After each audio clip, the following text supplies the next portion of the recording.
제가 2주에 걸쳐서 오늘 본문을 메시지를 전했습니다. 아나니아는 왜 사도들 앞에 급사를 했다고 그랬어요? 그가 자기 것을 팔아서 하나님 앞에 헌금을 했는데도, 그러나 그는 허세에 휩싸여서 정직하지 못하게 하나님께 드린다고 하면서 가짜로 드리다가 사탄이 가득하여 하나님 앞에 말씀을 듣는 순간 죽고 말았어요. 또 삽비라는 왜 그랬다고 그랬습니까? 삽비라는 말이죠, 그의 주변에는 자기 남편이 3시간 전에 죽었는데도 불구하고 당신 남편 죽었어. 왜? 글쎄 사도들 앞에 거짓말하다가 당신이 회개될 것 같아. 이렇게 좀 힌트만 줬으면 좋을 뻔했는데 누구도 알려줄 사람이 없었어요. 왜 그랬다고 그랬어요? 그 이름은 아름답다는 뜻을 가지고 있지만은 삶은 아름답지 않고 너무나 쌀쌀맞고 무섭고 교만하니까는 가까이 하기에는 먼 당신, 그의 주변에는 공동체가 조언해 줄 수 있는 사람이 없었다는 것입니다. 더 나아가서는 삽비라의 문제는 뭐였습니까? 회개할 기회가 주어졌지만 그걸 놓쳤어요. 저는 그런 의미에서 우리가 예배 때마다 말씀을 들으며 내가 깨달을 때 회개할 기회를 찾는다는 거 축복이라고 믿습니다. 말씀을 들으면서 이건 너에게 주는 말씀이야. 제가 여러분의 형편을 어떻게 알겠어요? 그냥 말씀을 들으면서 나에게 주는 말씀이지. 깨달을 때, 회개할 때 그것이 복이 됩니다. 아멘입니까? 더 나아가서는 이들은 공모를 했는데, 의롭고 선한 일에 공모를 하면 좋은데 나쁜 일에 공모를 하면서 두 부부가 시간대는 다르지만 같은 날에 다 즉사하고 말았어요. 얼마나 불행한지 몰라요. 그러나 이들은 우리들에게 신앙생활하는 데 있어서 소위 반면교사 역할을 하는 것만은 사실입니다. 자, 이렇게 메시지를 다 전하고 더 이상 메시지 전할 것이 없는 줄 알았는데 오늘 본문을 보면서 새롭게 눈을 뜨게 하는 그런 내용이 있음을 발견하게 되었습니다. 이 강의 설교의 행복이 거기에 있습니다. 말씀을 깊이 있게 천착하는 거예요. 말씀을 깊이 있게 파 들어가면서 깨닫는 즐거움이 있다는 것입니다. 오늘 본문 가운데서 특별히 눈에 띄는 말씀이 6절 말씀입니다. 같이 볼까요? 시작.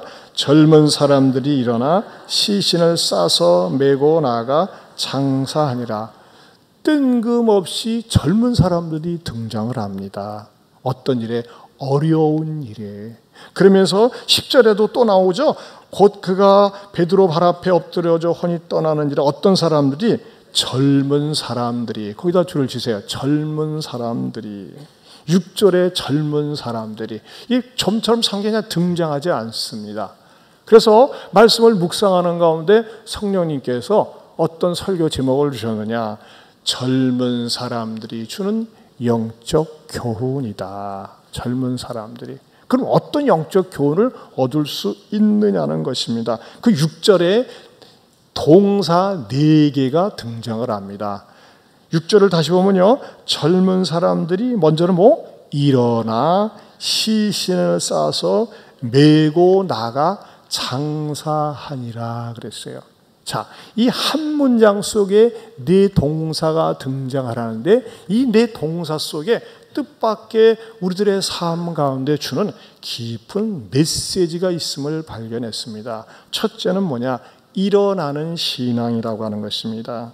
사실 아나니아와 삽비라의 죽음은 굉장히 충격적인 죽음이요, 두려움과 무서움을 가져다 줬습니다. 누구도 일어나지 않습니다. 망설입니다. 주저합니다. 그런데 이 젊은이들은 어떻게 했습니까? 능동적으로 일어났다고 하는 것입니다. 능동적으로. 여러분, 이게 얼마나 중요한 줄 알아요? 종종 교도소에서 사형수를 집행을 할 때 사형시킨 사람 시신을 안 만진다고 합니다. 왜 그러냐? 그 죽은 사람의 영이 달려들까 봐 겁나서. 재앙으로 벌 받아서 죽은 사람은 사람들이 만지려고 하지 않는데요. 그런데 말이죠, 이 아나니아와 삽비라도 한마디로 얘기해서 매 맞고 죽은 거거든요. 누구도 두렵고 무서워서 가만히 있는데 이 젊은이들이 일어나서 자발적으로 이 일을 맡았다고 하는 것입니다.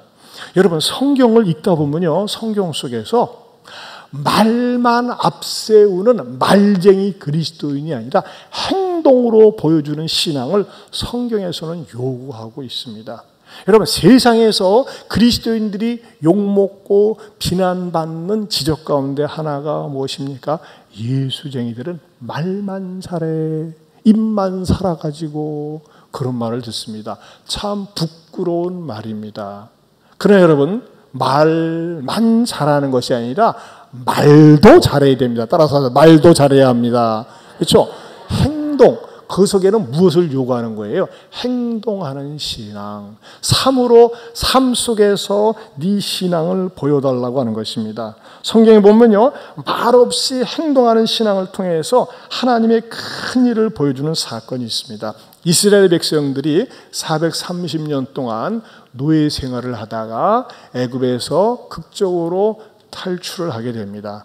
그리고 광야 40년 동안 열심히 연단을 받고 마침내 가나안 땅을 공격하면서 제일 먼저 공격해야 될, 싸워야 될 그 대상이 어디였느냐?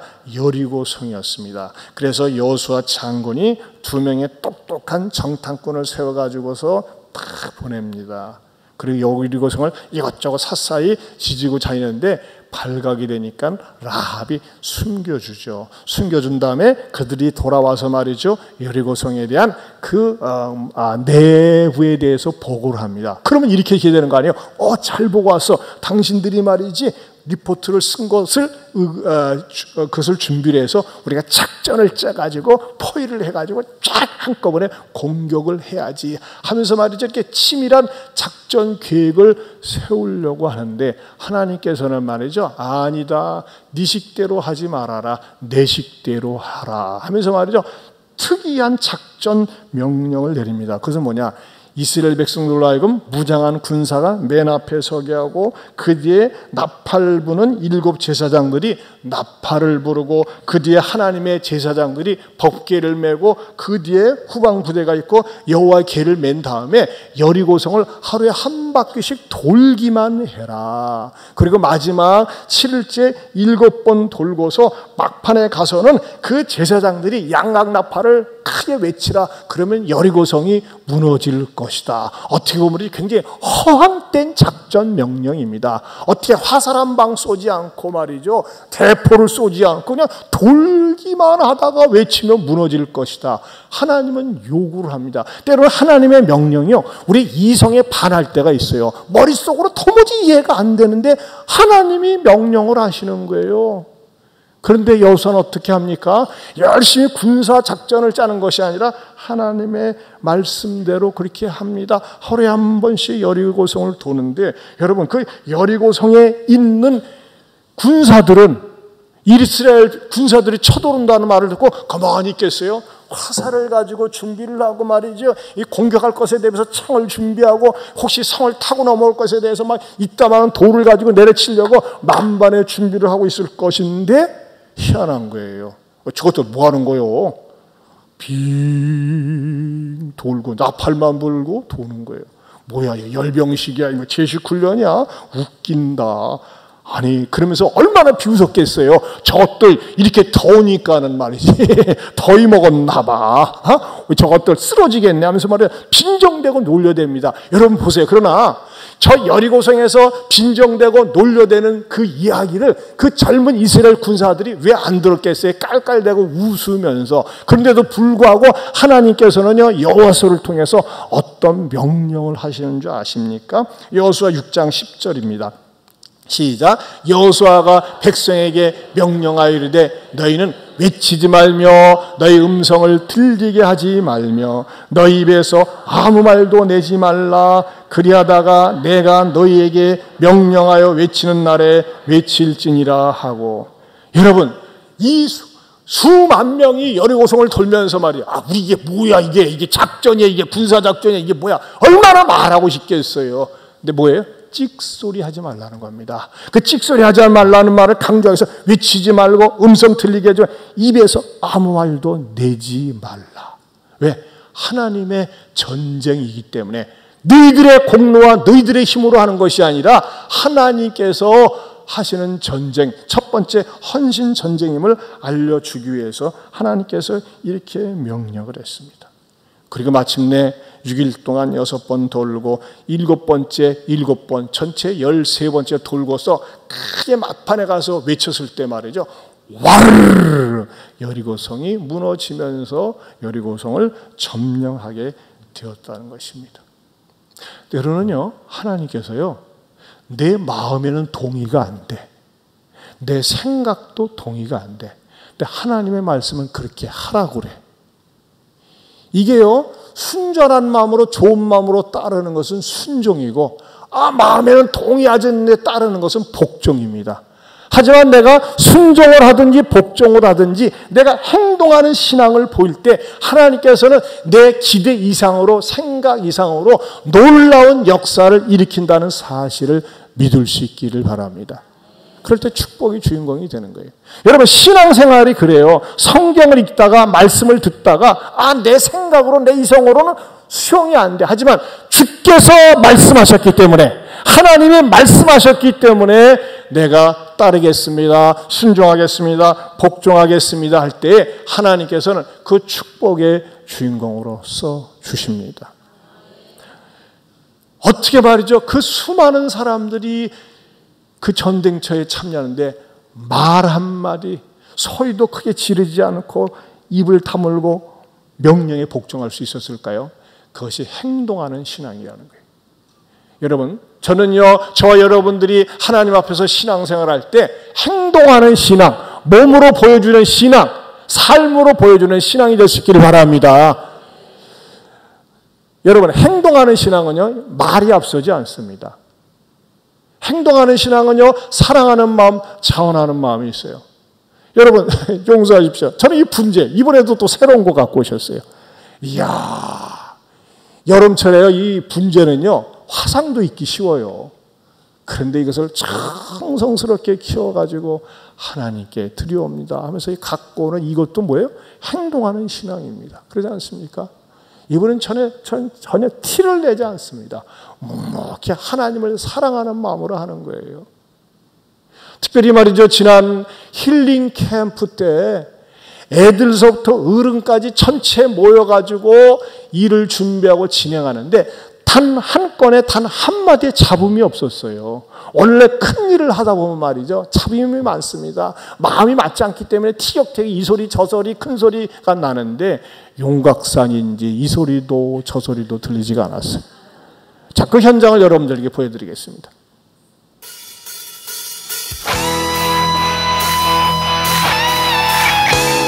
여호와를 기뻐하는 것이 우리의 일입니다.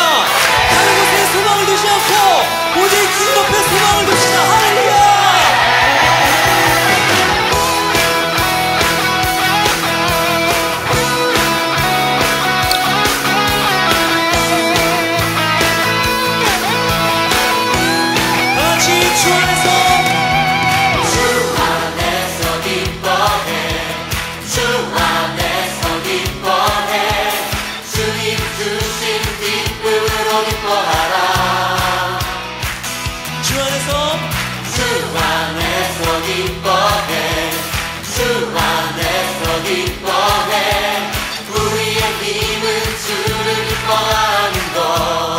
고백하실까요? 주 안에서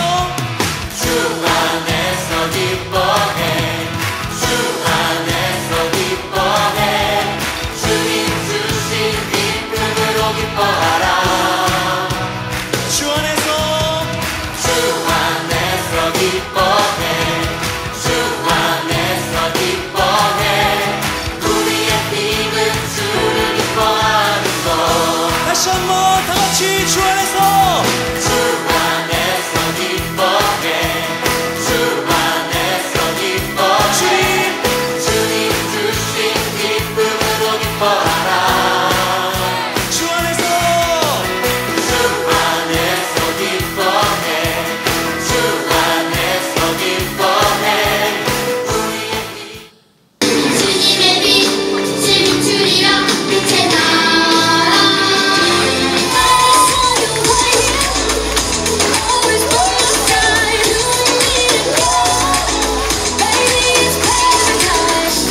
거기 그날이 성기오리니 내게 찬양하리라.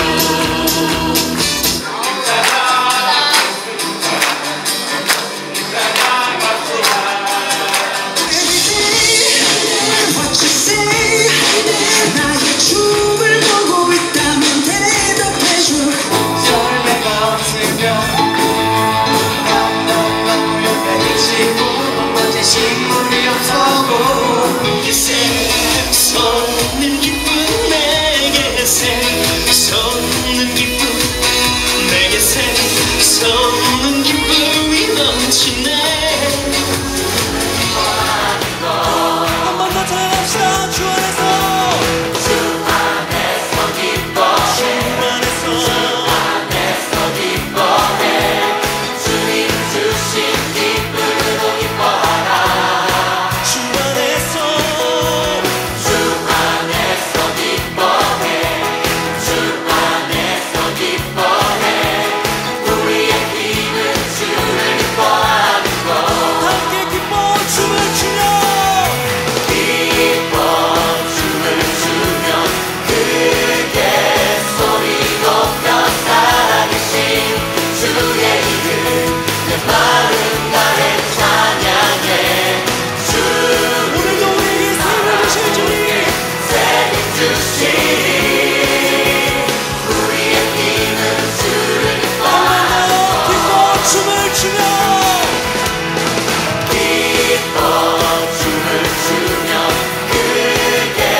많은 집사님들도 알고 지내는 게 너무 좋고요. 너무 행복합니다. 그리고 저희 신랑도 교회에 이번에 처음 나왔는데 너무나 즐겁고 행복한 시간을 가졌거든요. 우리 아이들도 자연 속에서 뭐 벌레도 잡고 물놀이도 하고 너무나도 재밌게 이렇게 각자 맡은 자리에서 열심히 정말 하시는 모습들이 너무나 아름다웠고요. 목사님의 좋은 말씀을 듣고 우리가 왜 예수님을 믿고 따르고 해야 되는지를 절실히 느꼈습니다. 첫째, 저희들에게 가장 좋은 힐링은 밥 걱정을 안 하고 우리 예안교회는 충분한 그런 여력이 있습니다. 우리 예안교회 사랑합니다. 이를 위해서 협력해 주신 우리 예안교회 성도님들, 또 오고 싶지만 환경이 여의치 못해서 참석은 못하시면서도 기도로 밀어주신 우리 성도님들께 진심으로 감사를 드립니다. 너무너무 좋습니다. 행복합니다.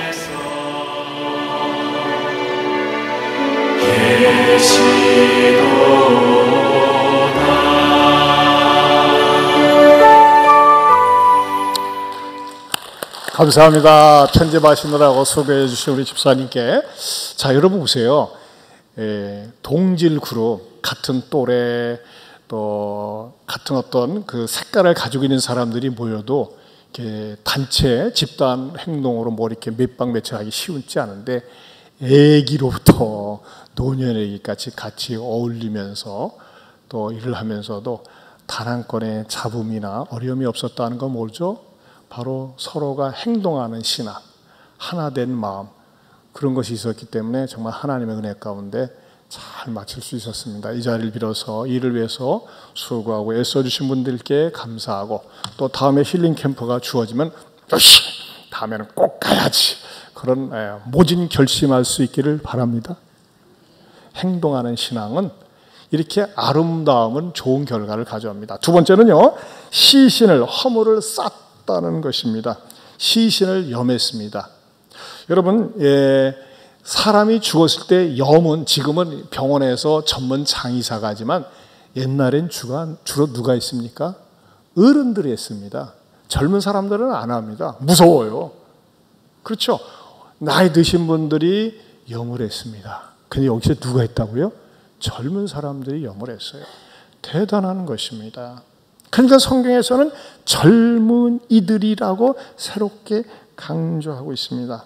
저는 말이죠, 이 죽은 사람에 대해서 시신을 쌓았다는 이 말씀을 좀 더 광의적으로 해석을 하기 원합니다. 이 아나니아와 삽비라가 갑자기 죽은 사건은 어떻게 보면 교회의 허물입니다.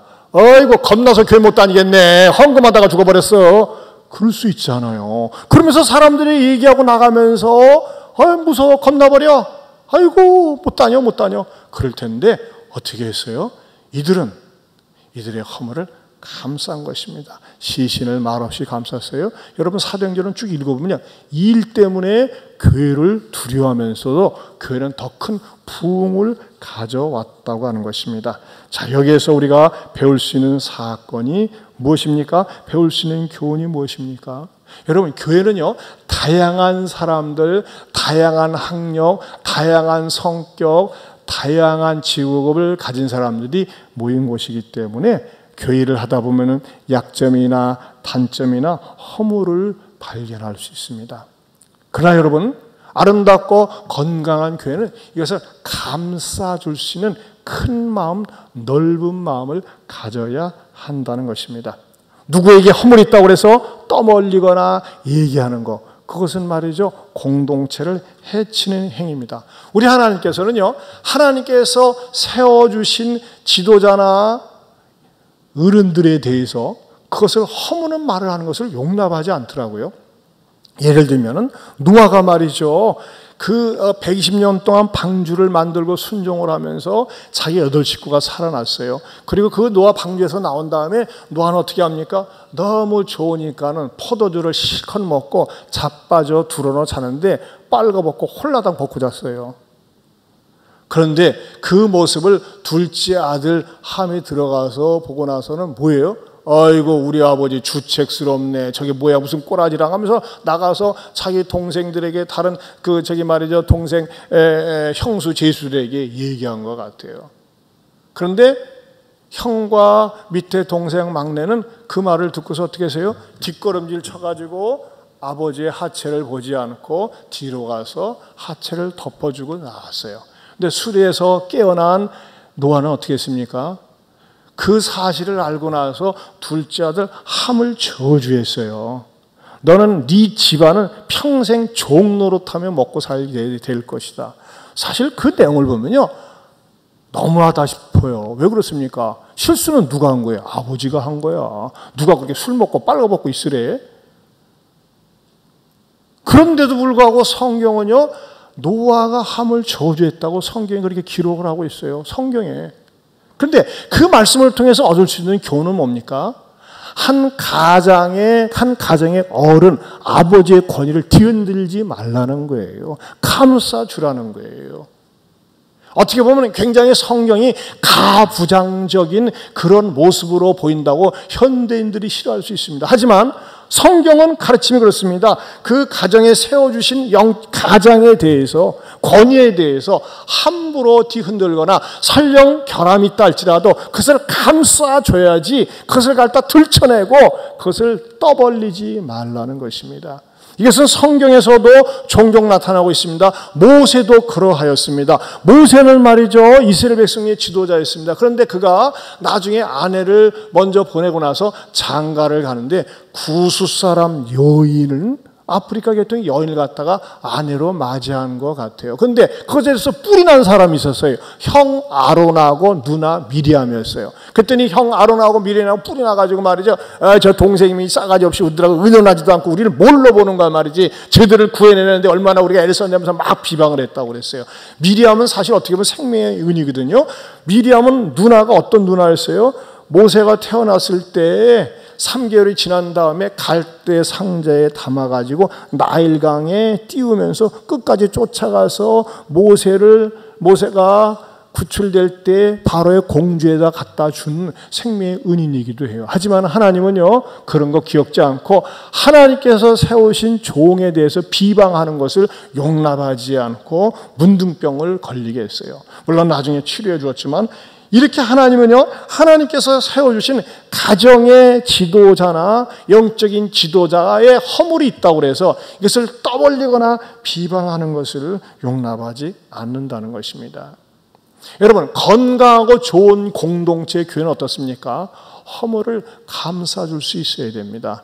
용납할 수 있어야 됩니다.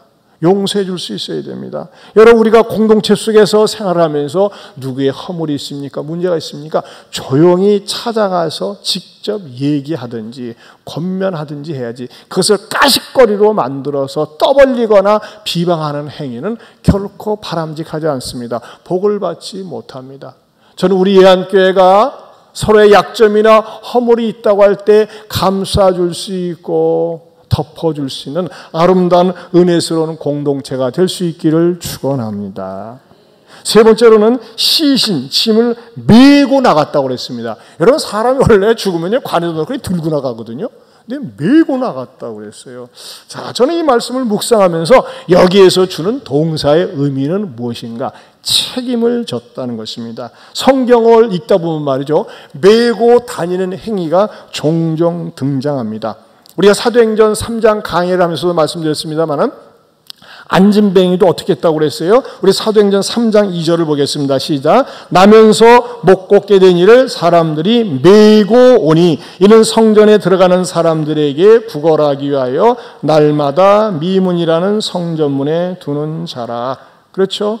이 사람을 갖다가 사람들이 메고 오지 않았더라면 베드로와 요한을 만날 수도 없었을 것이고 영원히 고침받지 못할 수 있습니다. 그런데 이들은 메고 온 것입니다.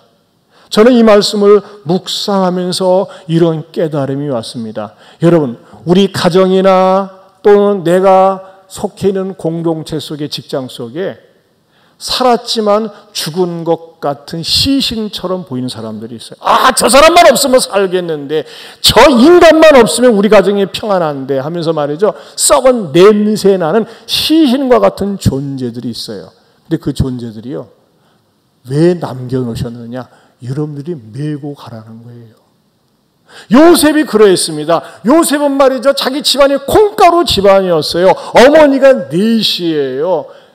이복 형제들 10명은 다 다릅니다. 싸웁니다. 세상의 인류 역사상 자기의 그래도 친동생을 노예로 팔아먹은 케이스가 어디에 있습니까? 밉다고. 그러나 노새는 그가 팔리면서도 그가 총명하기 때문에 꾀를 쓰면 얼마든지 탈출할 수 있었습니다마는 뭔가 하나님의 뜻이 있겠지 하면서 그것을 감당합니다. 그리고 그가 억울하게 누명을 쓰고 감옥에서 생활을 하고 또 마침내 그가 바로의 신하의 꿈을 해몽하면서 나중에 근무의 환영해가지고서 애굽의 총리가 되지 않습니까?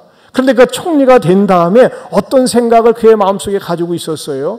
전 제가 그렇게 해석을 하는 겁니다. 우리 콩가루 집안과 같은 우리 집안을 살리기 위해서, 우리 집안을 내가 내도록 하기 위해서 나를 보내셨구나. 왜? 당시에 애국과 그 당시에 모든 나라가 기근으로 사람들이 먹고 살 수 있는 방법이 없었어요. 그래서 마침내 그 야곱의 가족들이, 요셉의 형들이 음식을 구입하러 애굽에 와가지고 마침내 그들의 허물이 드러납니다.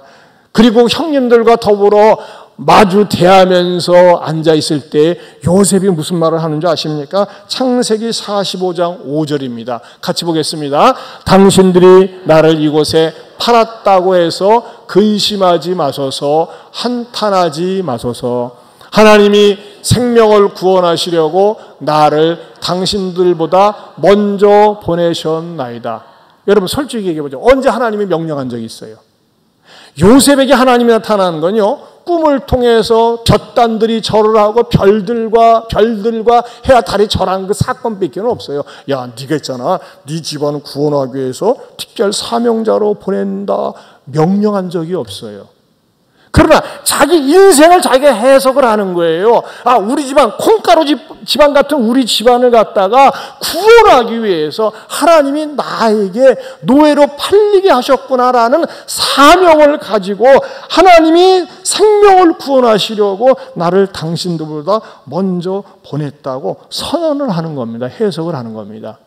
저는 성령님께서 저와 여러분들에게 이런 깨달음을 주셨으면 좋겠어요. 아, 우리 집안에 있는 그 인간, 고쳐지지 않는 그 인간, 술 중독, 인터넷 중독, 도박 중독, 항상 말을 듣지 않고 반항하는 우리 집 그 아이, 여러분, 그 인간들을 여러분들이 메고 가라고 하나님께서 주신 것입니다. 그것을 맬 수 있기 때문에 여러분에게 주신 거예요. 물질적으로 어려움을 겪습니까? 질병 때문에 누가 오랫동안 시달리고 있습니까? 그건 메고 가라고 여러분들에게 맡기신 겁니다. 그래서 저는 이 찬송을 참 좋아합니다. 내 주님 지신 십자가 우리는 안 질까? 네게나 있는 십자가 내게도 있도다. 우리 한번 1절 2절 같이 불러보겠습니다.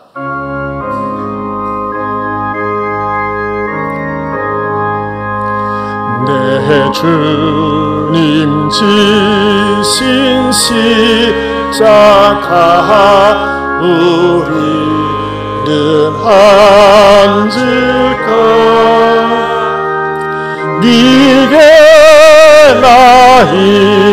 있는 십자가 내게도 있도다. 내 몫에 태인 십자가 늘 지고 가리라. 그 멸류관을 쓰려고 저 천국가 2절만 다시 한번 내 몫에 태인 십자가 내 몫에 태인 십자가 늘 지고 가리라. 그 멸류관을 쓰려고 저 천국 가겠네. 어떤 가정도 보면요, 우리 가정은 퍼펙트해, 완전해. 그런 가정 뭐 있겠죠, 한두 가정쯤은.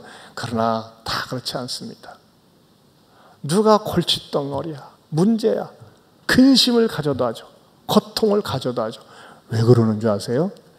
그 가정 속에 믿음이 있는 당신, 믿음이 있는 여러분이 맬 수 있는 십자가가 되기 때문에 주신 것인 줄로 믿습니다.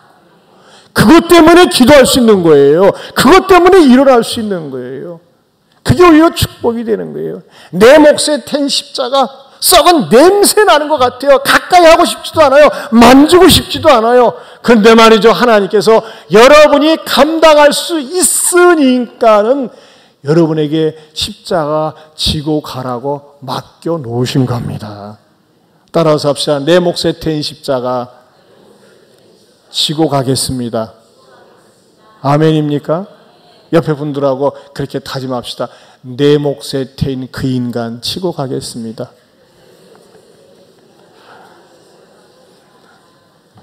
네 번째로는 장사하니라. 장사가 뭐예요? 죽은 사람을 매장하고 죽은 사람의 장례를 마친 거겠죠. 근데 여러분, 저는 이 젊은이들이 아나니아나 삽비라를 딱 장사 지내면서 아무런 생각이 없었을까요? 아니에요. 많은 생각이 있었을 겁니다. 무슨 생각일까요? 잘 죽어야겠구나. 아나니아와 삽비라는 벌받아 죽은 거예요. 여러분, 우리가요, 뜻밖의 사건을 맞이하고 뜻밖의 사건 속의 죽음을 볼 때, 징벌적인 죽음이다, 재앙의 죽음을 당했다 할 때 뭡니까? 분명히 반면교사가 됩니다. 저는 목사이기 때문에 장례를 많이 집례합니다.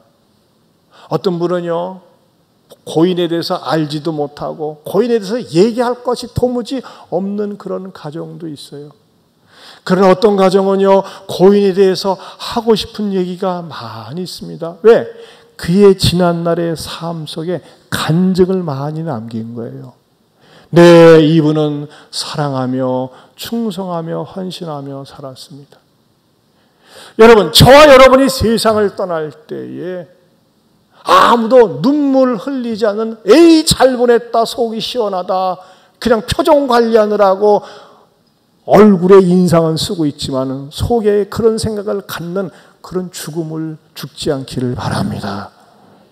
내가 죽을 때 옆에 사람들이 나는 평안한 마음으로 웃으면서 천국에 가지만 주변에 있는 사람들은 아쉬움과 그리움 속에 보내줄 수 있는 그런 죽음을 맞이할 수 있기를 바랍니다. 아나니아와 삽비라는 사람들에게 두려움을 가져다 준 죽음이었어요. 불순종하지 말아야지, 거짓말하지 말아야지, 회개할 기회를 놓치지 말아야지, 그런 교훈을 가져다 줬어요. 얼마나 많은 생각을 했겠어요. 여러분, 아무리 큰 소리 쳐도, 아무리 잘난 척해도, 아무리 많이 배웠어도 반드시 죽습니다. 죽고 난 다음에 평가를 받습니다. 호랑이는 죽어서 가죽을 남기고 사람을 죽어서 이름을 남기지만 그까지 이름 뭐가 대수입니까? 그러나 그리스도인들은 간증을 남겨야 됩니다. 하나님 앞에서, 교회 앞에서, 성도 앞에서 어떻게 살아왔는지. 작년 이맘때입니다. 우리 교회 이요한 집사님 아버님이 세상을 떠났는데 전주에서 장례식을 집례하는데 한 4교회가 모인 것 같아요. 근데 선배 목사님들이 다 이렇게 장례를 마치고 저는 대표 기도만 마쳤어요. 근데 장례 예배 다 마친 다음에 그냥 그렇게 마치려고 그래요. 근데 내가 볼 때 너무 좀 이렇게 허전해요. 왜냐하면 가만히 고인에 대해서 들어보니까요, 너무나 미담이 많은 거예요, 미담이. 그래서 제가, 목사님, 질문 있습니다. 이게 아마 예배 다 마친 다음에, 저는 약간 돌발적인 스타일이 됩니다. 뭔데요? 이 보니까 4교회가 모였는데, 고인이 너무나 은혜스럽고 아름답게 살았는데, 이렇게 마치고 밥만 먹고 가는 것이 아니라, 고인의 덕담을 좀 듣고, 그리고 4교회나 모였으니까 각자 교회도 소개하고 했으면 좋겠습니다. 했더니 말이죠. 좋다고 하는데 말이죠. 그 시간이 얼마나 은혜스러웠는지 장례식 부흥회였습니다. 그 자리에 말이죠. 서로가 감사하고 감격하고 축복해 줬어요. 여러분 사진 한번 보세요. 그 사진이 있더라고요. 가득 차는데 어느 권사님은 막 너무 좋아가지고 막 어쩔 줄 몰라요. 그 다음 장면은 말이죠. 이렇게 가득히 모여가지고 고인의 덕담을 나누고 간증을 나누고 유족들이 우리 아버님 장로님은 이렇게 사셨습니다, 저렇게 사셨습니다 하는데 얼마나 은혜를 받았는지 모릅니다. 사랑하는 성도 여러분, 저나 여러분이나 하나님이 우리를 부르실 때에 장례식장에서 어떻게 평가받기를 원하십니까?